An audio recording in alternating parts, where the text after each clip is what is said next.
¿Por qué le llaman dana a la gota fría? Porque si es una dana es una cosa nueva, ¿no? El cambio climático. Cualquiera conoce las 4 glaciaciones que hemos tenido. Más cambio climático que ese es difícil de concebir. Nos olvidamos que si no fuera por los gases de efecto invernadero, la Tierra estaría a 17 grados bajo cero, con lo cual evidentemente no sería posible la vida en ella. El 97,1% de todo el CO2 en el año 2001 es de origen natural y que el resto, es decir, el 2,9%, es de origen antropogénico. O sea, que me está usted diciendo que menos del 3%, que es lo que emite el ser humano, es el responsable y el otro 97%, ¿qué es? Decir cambio climático y no decir nada.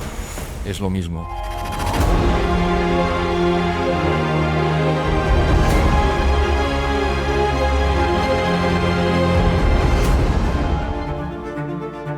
La gota fría que azotó varias zonas de España a finales del pasado mes de octubre, dejando más de 200 muertos y una terrible devastación, ha sido el resultado fatal de la fuerza de la naturaleza y de la dejación de funciones del Estado en manos de gobiernos irresponsables.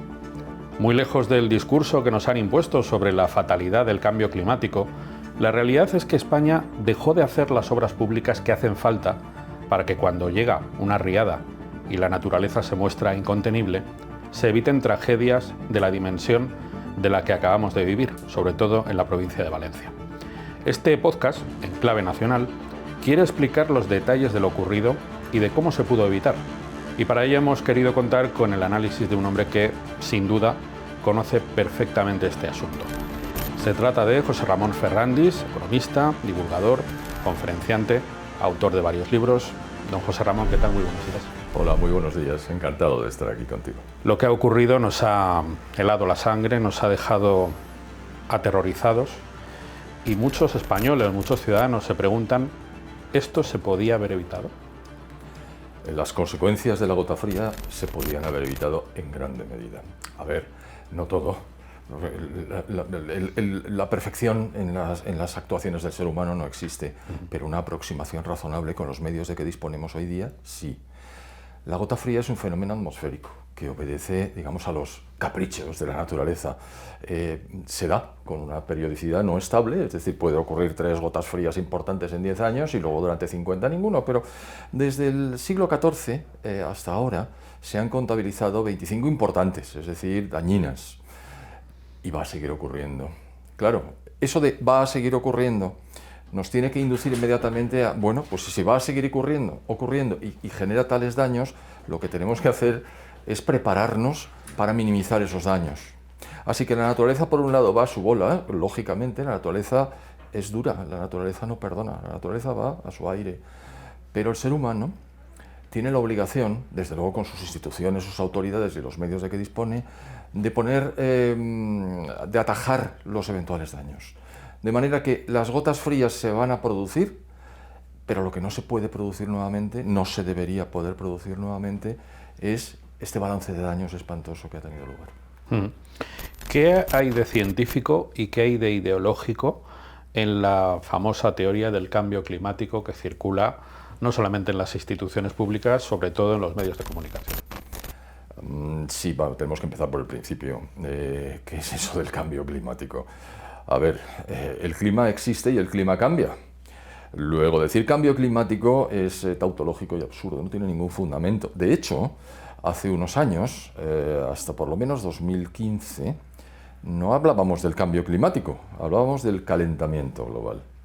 ¿Y por qué? Pues porque la idea era decir que efectivamente la actuación del ser humano estaba provocando elevación de temperaturas y que esto podía ser extremadamente peligroso, y lo adornaban con profecías cataclísmicas de toda índole. De momento, menos las erupciones volcánicas y los terremotos, que no lo han podido vincular al responsable último del que luego hablaremos. Así que decir cambio climático y no decir nada es lo mismo. Y si reflexionaran un poco, cualquiera conoce las 4 glaciaciones que hemos tenido. Más cambio climático que ese es difícil de concebir. Por supuesto que más recientemente hemos tenido el óptimo climático medieval, hemos tenido la pequeña edad de hielo, y desde 1850 hasta ahora tenemos un calentamiento de la atmósfera que hasta hace 2 años era de 0,6. Durante el siglo XX era de 0,6 grados centígrados. Después hemos tenido unos eventos que han provocado un pico al alza pero que inmediatamente, en cuanto dejen de tener lugar, uno de ellos ya ha dejado de tener lugar, que es el Niño, luego hablaremos más de ello, veremos cómo las temperaturas descienden, o por lo menos deberían descender, a menos que hasta eso, digamos, interfieran, ¿no? De manera que el cambio climático existe. Y hablar del cambio climático es tonto, pero es mucho más tonto decir que es el ser humano con su actividad industrial y de servicios el que ha generado cambios que evidentemente van a ser dañinos desde su perspectiva. Cuando digo hablo de efectivamente Naciones Unidas y sus organismos, los medios de comunicación y los políticos de los países más avanzados, porque en otros países, hombre, el tema existe, pero no le hacen tanto caso y desde luego no siguen pautas de ninguna índole para reducir la emisión de gases de efecto invernadero a la atmósfera. Ya he dicho la palabra mágica, gases de efecto invernadero. Son varios. El más importante de lejos es el vapor de agua, que es nada menos que el 95% del total de los gases de efecto invernadero. En segundo lugar viene el CO2, el anhídrido carbónico, que es responsable del 3,7% del total de los gases de efecto invernadero. Y después, bueno, vienen el metano, el óxido nitroso, los clorofluorocarbonos y algunos. Todos, estos últimos, en forma de trazas, es decir, dentro de la atmósfera. Por ejemplo, ya digo la cifra mágica, ahora mismo esto se mide en partes por millón, no en porcentaje, en partes por ni en partes por mil, no, por millón, porque es poca la cantidad de estos gases de efecto invernadero que hay en la atmósfera, pero es muy importante su función, como luego comentaré. Entonces, primero el vapor de agua un 95%, después el CO2 un 3,7% y el resto muy atrás, ¿no? Claro, se ha centrado, el foco se centra en el CO2. ¿Por qué? Hombre, el vapor de agua es un dato, está dado, no se modifica y además tú no puedes grabar con V las emisiones de vapor de agua porque esto es no mensurable, con lo cual por ese lado no hay ninguna vía de interferir, de intervenir. Entonces dicen, bueno, pues ya está, el CO2, los países más avanzados llevan quemando hidrocarburos. Tengo un amigo que me dice, no digas combustibles fósiles, son hidrocarburos. Hidrocarburos desde hace mucho tiempo al objeto de generar la riqueza necesaria para que las sociedades estén cada vez mejor. Es decir, la gente no quemaba carbón de por sí, la leña para calentarse, pero el carbón es mucho más complicado de gestionar. No, desde la revolución industrial el carbón ha generado a través de la energía la riqueza de que gozamos en las sociedades hoy día. No en las occidentales, en todas, porque todo este avance tecnológico y de organización ha permeado a todas las sociedades del mundo. De manera que vivimos mejor que nunca de lejos. Y el que diga lo contrario miente directamente. Es decir, estamos en una situación óptima. ¿Qué ocurre? Pues que en un momento dado, y aquí hay que hacer hincapié en las organizaciones del tipo de Naciones Unidas. En un momento dado se decide que Occidente está muy privilegiado respecto del resto del mundo. Estamos hablando de una organización que agrupa la totalidad de los países del mundo, a la práctica totalidad, grandes y pequeños. Y entonces dice, no, aunque mi función es preservar la paz en el mundo, yo voy a desarrollar actividades de otra índole. Lo de preservar la paz en el mundo se les ha dado realmente mal. Tengo contabilizadas 74 intervenciones importantes, ninguna de ellas ha sido resuelta, y las que lo han sido ha sido por la intervención de los países más importantes, todos ellos con derecho de veto en el Consejo de Seguridad de Naciones Unidas, pero no queremos ir por ese lado, queremos ir por el lado de que Naciones Unidas ha desencadenado una ofensiva contra las emisiones de CO2 en su entender que esas emisiones, al llegar a la atmósfera, están provocando una elevación de temperaturas muy dañina. Así es que por un lado las instituciones y por el otro lado la ciencia. ¿Qué dice la ciencia? La ciencia dice que efectivamente el CO2 es un gas de efecto invernadero junto con los otros. También dice, y eso la gente lo sabe, pero a veces nos olvidamos, que si no fuera por los gases de efecto invernadero, la Tierra estaría a 17 grados bajo cero, con lo cual evidentemente no sería posible la vida en ella. Bueno, las situaciones límite muy peculiares, evidentemente no. Pero el CO2 tiene otra virtud absolutamente fundamental que lo hace que sea básico para la vida, y es que la fotosíntesis utiliza el CO2 para generar el crecimiento de las plantas y la alimentación que nos proporcionan. Las plantas están en la base de la cadena trófica. Todos comemos plantas de manera directa o indirecta, o unas u otras, y los animales intermedios también comen plantas y luego son comidos por otros animales o por el animal racional que somos nosotros. Es decir, el CO2 es absolutamente fundamental. Por la temperatura no influye tanto porque no es un gas de invernadero fundamental, pero sí influye en la fotosíntesis, con lo cual es la base de la vida. Así es que eso de demonizar al CO2 está muy mal pensado, por un lado. Pero vamos, es ciencia decir que el CO2 interviene de alguna manera en el calentamiento. ¿Es el CO2 que emite el ser humano el responsable del calentamiento observado desde 1850, con altibajos, hasta 1998 y de 2016 hasta ahora? Termino la pregunta, que ha sido un poco larga. Pues el CO2 ha tenido su incidencia, pero evidentemente mucho menos que el ciclo del agua, porque ya hemos dicho que el 95% del total de los gases de efecto invernadero es el vapor de agua. Pues sí ha intervenido. Pues entonces el ser humano tendrá alguna importancia. Un momento.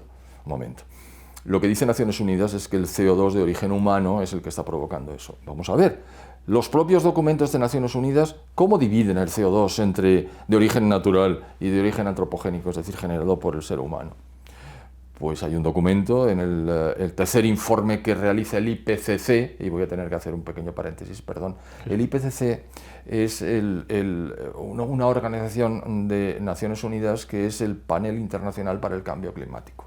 ¿Y eso qué es? Pues un organismo creado por una de las instituciones subordinadas de la ONU, más la Organización Meteorológica Mundial, creado en 1988, para demostrar que el ser humano es el responsable. Solo para eso. No para ver quién es el responsable de la evolución de las temperaturas. Que, por cierto, he dicho que hasta 1998 y desde 2016, porque entre medias se produjo lo que llaman la pausa. ¿Y qué es la pausa? No subieron las temperaturas. Pero el CO2 seguía subiendo. ¿A qué obedece esto? Porque evidentemente cuando tú estás en un invernadero, el efecto invernadero, e introduces CO2, inmediatamente las plantas te lo agradecen y el calor sube, etcétera, etcétera. Es decir, bueno, si ha subido el CO2, ¿por qué no sube la temperatura? Pero eso lo tenemos que dejar de lado porque no tenemos todo el tiempo del mundo. Bien, entonces el CO2 que el IPCC determina que es del ser humano, cuya función, la del IPCC, es asegurarse de que el ser humano es el responsable, habrá quedado claro, sí señor, en el tercer informe que emite el IPCC, lleva 8, ellos dicen que son 6, pero han emitido 8 documentos. Dice en un cuadro que ha desaparecido de los archivos, pero que yo hice una captura de pantalla y mira por dónde, qué bien me ha venido, dice que el 97,1% de todo el CO2 en el año 2001, que es cuando se produce eso, es de origen natural, el 97,1%, y que el resto, es decir, el 2,9%, es de origen antropogénico. Anda la osa. O sea, que me está usted diciendo que menos del 3%, que es lo que emite el ser humano, es el responsable. ¿Y el otro 97% qué es? ¿Su primo que venía del Barcete? ¿Pero qué me quiere usted decir? Esto es completamente ridículo. Claro, lo omiten, lo ocultan, tan lo ocultan que ya no aparece. Algún amigo me ha dicho, oye, me he ido al informe, al tercer informe, y no está. Digo, no está, pero yo lo tengo. Y además pone dónde está editado, en qué página se encontraba y quién es la universidad responsable de la publicación. Con lo cual, evidentemente, va a misa. Así es que, recopilando, el CO2 tiene una cierta importancia en las variaciones de temperatura como gas de efecto invernadero que es, pero evidentemente mucha menos que el gas que emite la naturaleza a la atmósfera por distintas funciones, la respiración de los seres aerobios, las emisiones de los volcanes, en fin, la descomposición de las plantas, muchas razones. Así que no cuela. Bueno, pues entonces, sí, pero seguro que ha cambiado desde entonces y que hay una correlación entre emisiones de CO2 y elevación de temperatura. Pues no. En el corto y en el medio plazo no hay ninguna correlación. Como hemos dicho antes, de que subía el CO2 pero no subían las temperaturas, hay cantidad de gráficos, cuadros, tablas que nos indican claramente que el CO2 sube pero las temperaturas no. Entonces, no hay una correlación.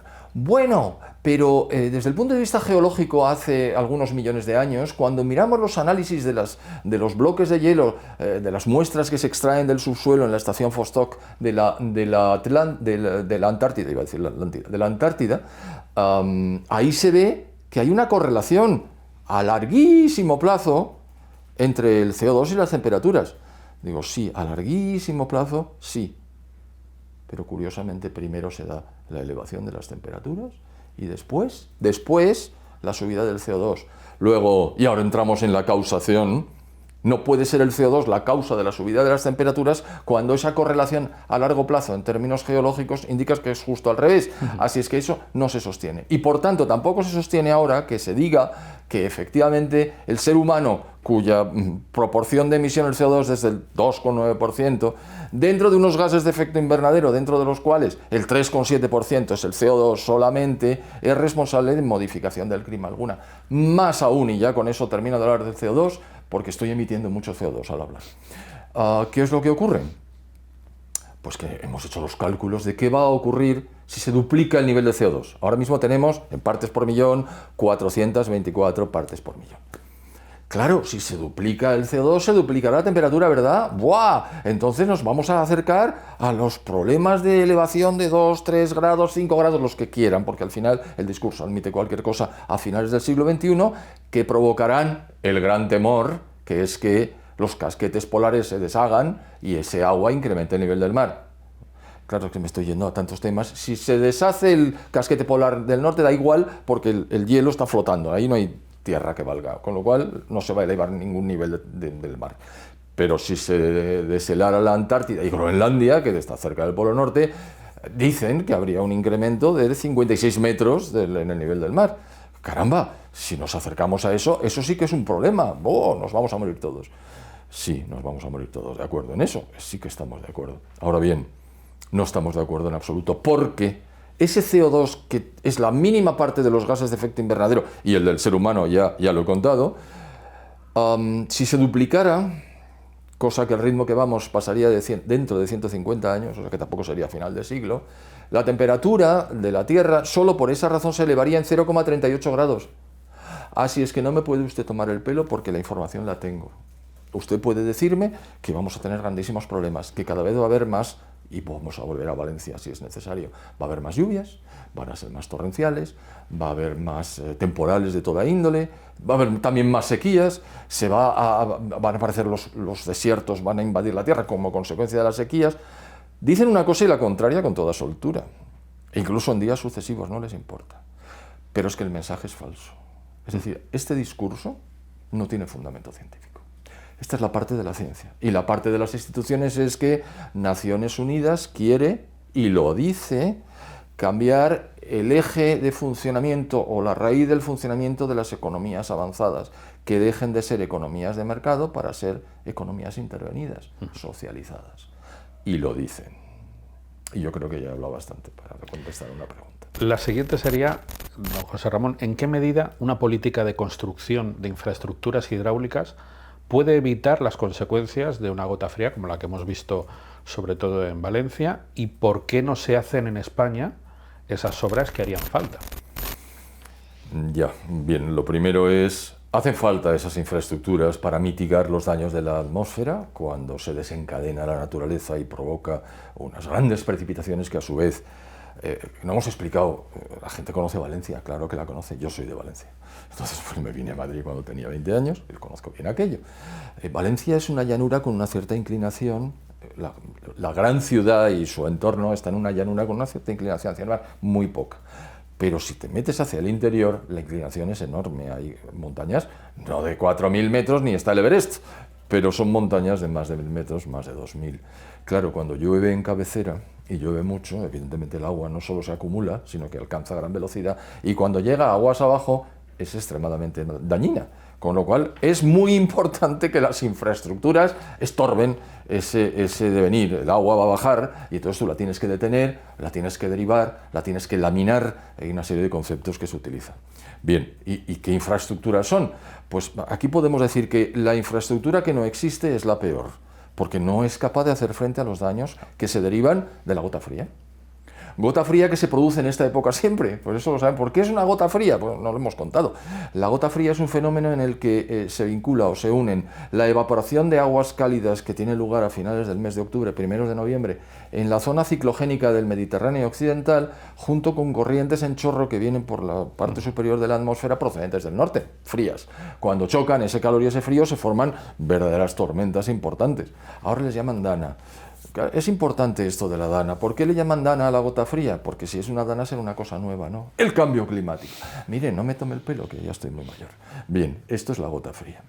y la gota fría desencadena. ¿Y qué pasa con las infraestructuras? ¿Qué es lo que hemos preguntado? Bueno, las infraestructuras están para facilitar la vida del hombre.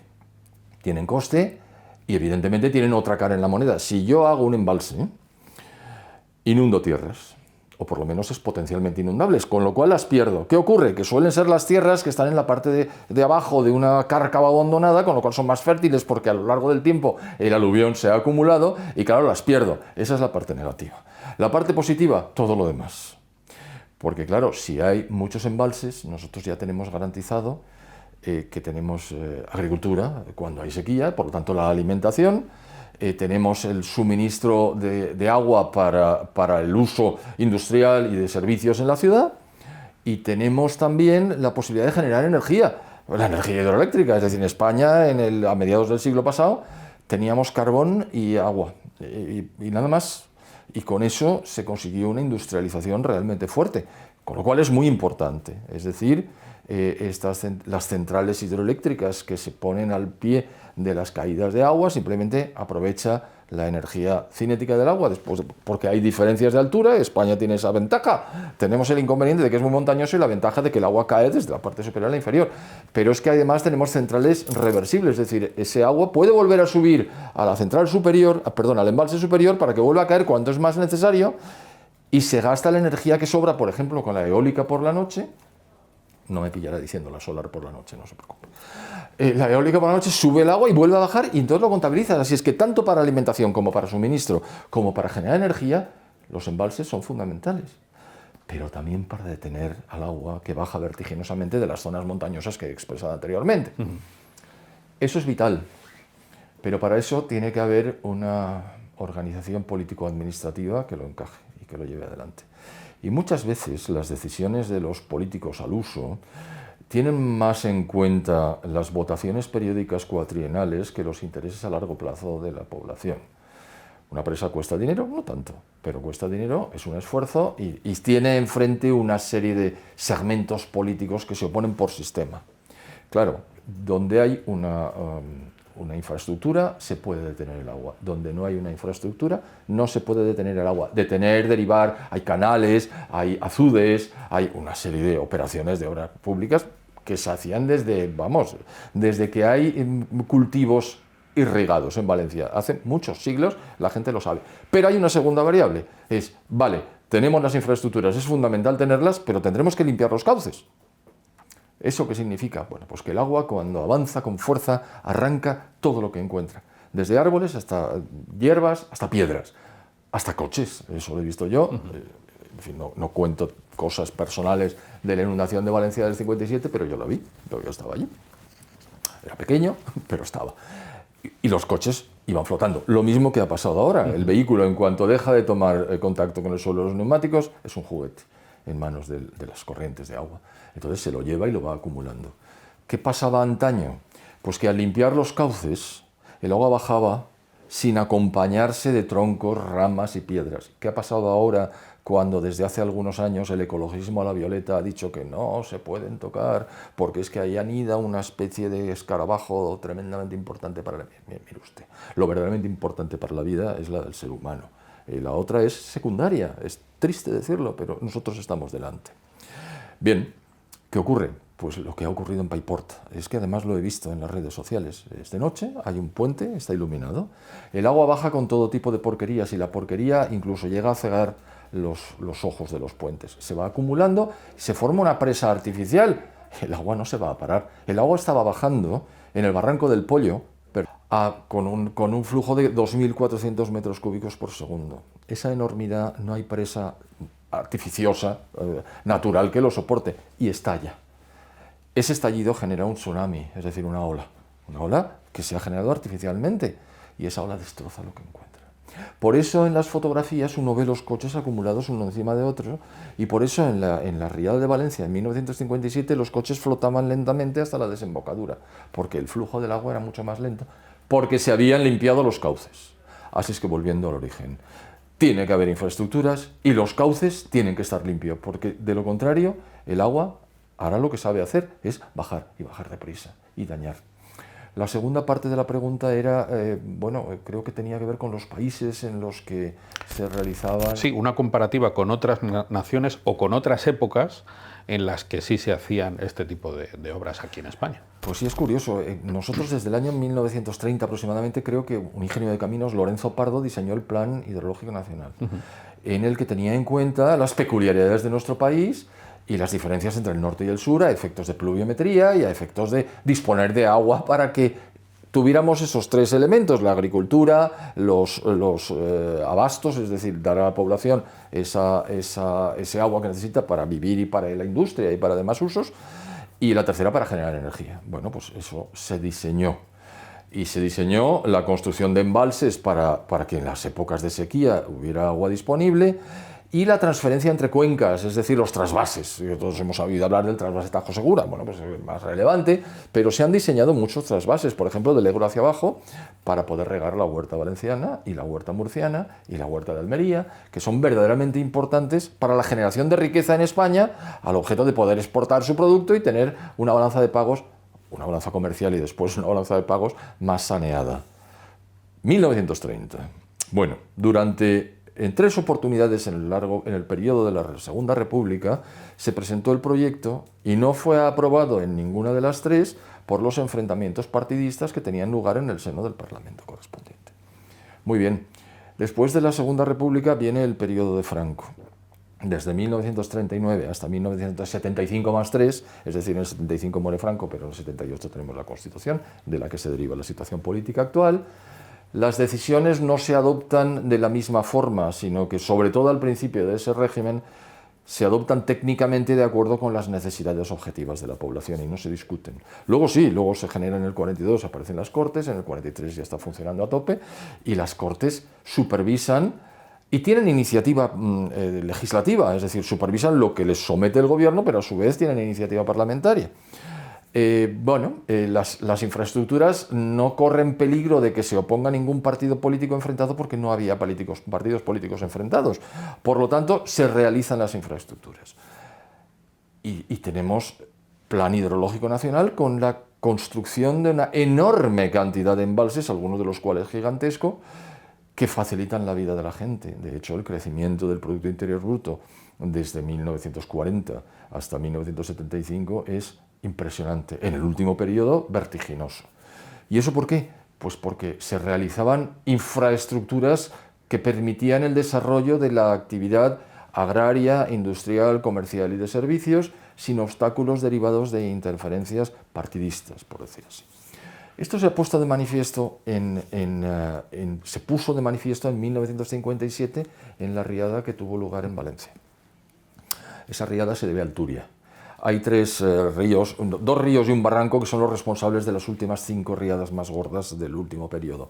Uno es el Barranco del Pollo, otro es el río Turia y otro es el río Júcar. Las últimas 5 más importantes es Pollo, Júcar, Turia, Júcar, Pollo. Este ha sido el Pollo, que es un barranco, pero que se llena de agua.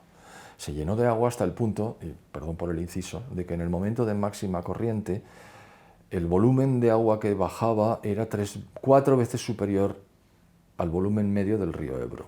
Y estamos hablando de un barranco seco, el Pollo. Seco, generalmente. Y cierro paréntesis. En Valencia, en el 57, con 2.500 metros cúbicos por segundo que bajaba por el río Turia, se inundó la ciudad. La ciudad que se inundó muy fuertemente, pero sobre todo el distrito marítimo, que estaba justo al lado de la desembocadura, que fue arrasado.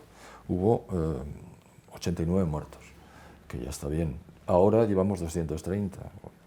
O sea que el efecto ha sido terrible muchos años después y algunas infraestructuras después. ¿Y a qué voy de las infraestructuras? En el 57 esa inundación fue terrible, ya digo que la pude observar, y inmediatamente después se reunió el Consejo de Ministros para discutir un plan para desviar el río Turia. ¿Qué quería decir? Que no podía volver a ocurrir que en Valencia se desbordara el río Turia y tuviéramos ese fenómeno. Para lo cual se diseñó un programa que se arbitró a través de la realización de una canalización alternativa para el río Turia desde la población de Torrente hasta la desembocadura más allá del puerto, en la playa de Pinedo, me parece recordar, con una capacidad de absorción 2 veces superior al máximo de la riada del 57. Es decir, en vez de 2.500 metros cúbicos por segundo, la capacidad de absorción de ese nuevo canal era de 5.000. Era y es. Y se hizo, con enormes dificultades financieras, tan es así que los valencianos recordamos perfectamente el sello del Plan Sur. El sello del Plan Sur, cuando tú enviabas una carta, porque por aquel entonces el elemento básico de comunicación eran las cartas, tú tenías que introducir un elemento que costaba 25 céntimos de peseta adicionales, y con ese dinero se iba generando los fondos y los recursos financieros precisos para la construcción. Se construyó, y de hecho cualquiera que vaya desde Madrid a Valencia y vaya por la Nacional 3 ve perfectamente la obra, y de hecho, si coges la circunvalación de Valencia es que va pegadita. Un enorme canal con una sección trapezoidal que está destinado exclusivamente a hacer frente a las riadas para cuando vengan. Desde el año 57 hasta el año 2024, mira que ha llovido, y nunca mejor dicho, no ha habido una riada, pero mira por dónde ahora la ha habido. ¿Qué ha pasado en Valencia? Nada. Ni siquiera llovía. El agua se ha ido por el canal nuevo. Si se hubiera ido por el canal viejo, que aquello se ha convertido en un parque maravilloso, por cierto, el río Turia tradicional, con todos sus puentes y demás, está urbanizadísimo en el sentido del tratamiento de plantas y algún edificio singular y tal, pues una maravilla para pasear. Pero el agua se va por otro lado. Ha caído el flujo no ha caído el doble, ha caído menos que entonces, lluvia. Pero el flujo era el doble. Han venido 5.000 metros cúbicos por segundo que se han ido por el canal nuevo. Si se hubieran ido por el canal antiguo, donde en la riada del 57 hubo 2.500 metros cúbicos por segundo, es decir, la mitad, hubiera sido terrible para Valencia. Y en Valencia no ha pasado nada. Ha pasado en la Huerta Sur. ¿Por qué? Porque no se hicieron las infraestructuras que en el año 2001 estaban previstas en el Plan Hidrológico Nacional, que en el año 2004 fueron echadas atrás por el gobierno de José Luis Rodríguez Zapatero, a pesar de que teníamos la financiación, había que preguntarle a él por qué diablos lo hizo, y cuyas consecuencias han pagado ahora las poblaciones del sur de Valencia. 18 poblaciones muy inundadas, 27 puentes destrozados, más de 230 muertos, 100.000 vehículos para probablemente achatarrar todos ellos. Y todo eso porque no estaban hechas las infraestructuras. ¿Hay otros países que las hacen? Sí, los hacemos todos. De hecho, no hay más muertos ahora que en el año 1920, las estadísticas comienzan ahí, las fiables, sino muchos menos. ¿Por qué? Porque la riqueza del mundo se ha incrementado rapidísimamente y la creación de infraestructuras también.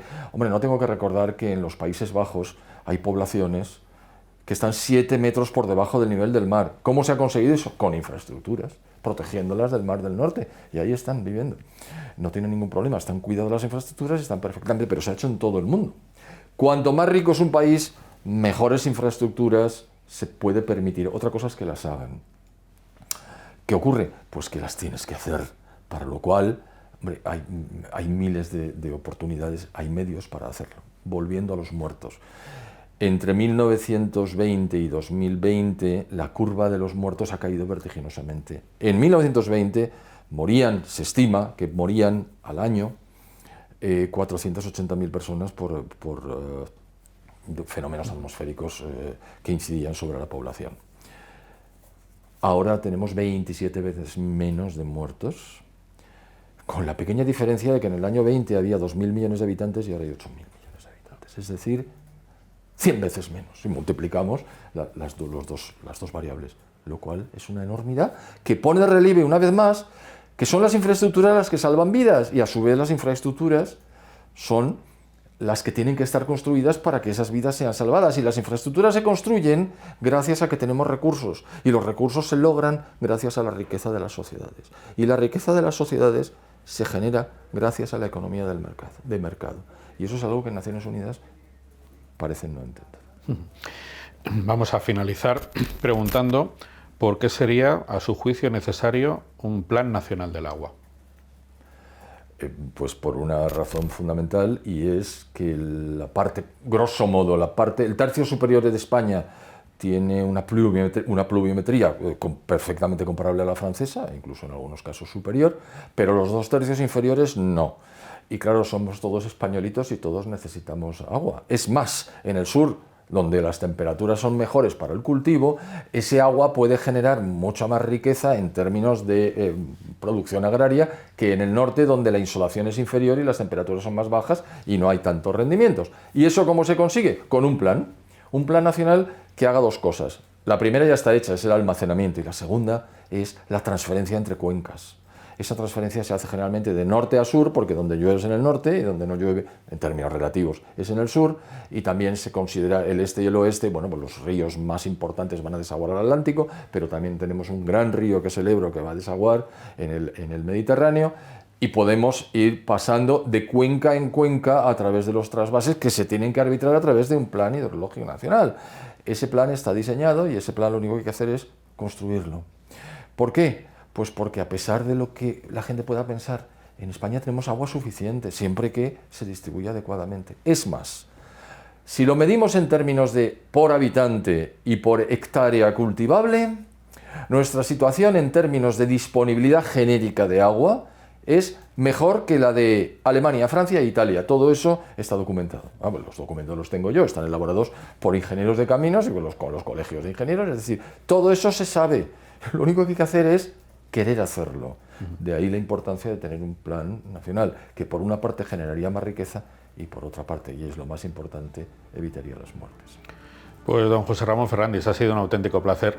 Hemos aprendido mucho y sobre todo hemos ayudado, esperamos ayudar a deshacer todas esas mentiras de consenso que tanto daño están haciendo en todos los sentidos. Gracias por estar en Clave Nacional. Muchísimas gracias por la oportunidad.